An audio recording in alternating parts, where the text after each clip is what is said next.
Inspired by the successful use of a digital life enrichment application by parrots, we designed some simple game for animals trained in using touchscreen device to test their sensory and cognitive ability while entertaining them.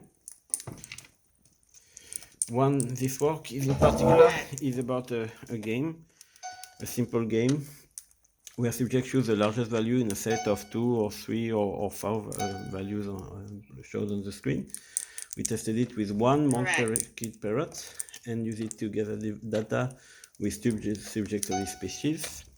And this replicates in a digital mode an analogical experiment from 2008 where some African grey parrots were choosing some real amount of food in real containers to show their ability of discrepancy.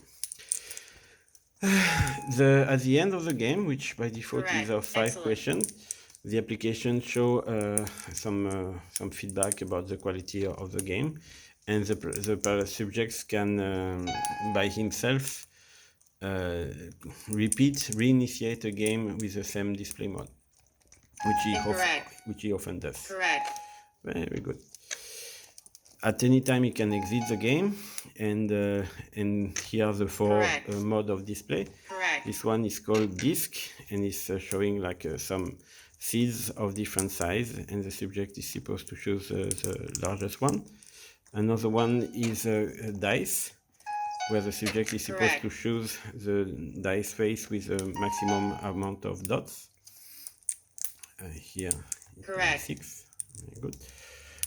Another display is heap, which is like dice, but the dots are gathered to the bottom, like if by gravity, to make it less recognizable to humans. Correct. And the first one that you already saw is called rectangle. It is simulating like a recipient filled with a green liquid. The settings page allows to choose the colors of the game and so on. The extensive sound feedbacks allows to make the experiment in a complete mask setup for the experimenter, so that we make sure that the subject cannot read any cue from the experimenter, because the experimenter doesn't know what question the subject is asked. So having all the audio feedback so that the experimenter can reward or encourage the subject, it prevents the clever hands effect. Very good. And that's it. I hope that you found this video interesting and pedagogical, and I refer you to the papers if you want more information, the short or the long version. Have a good day.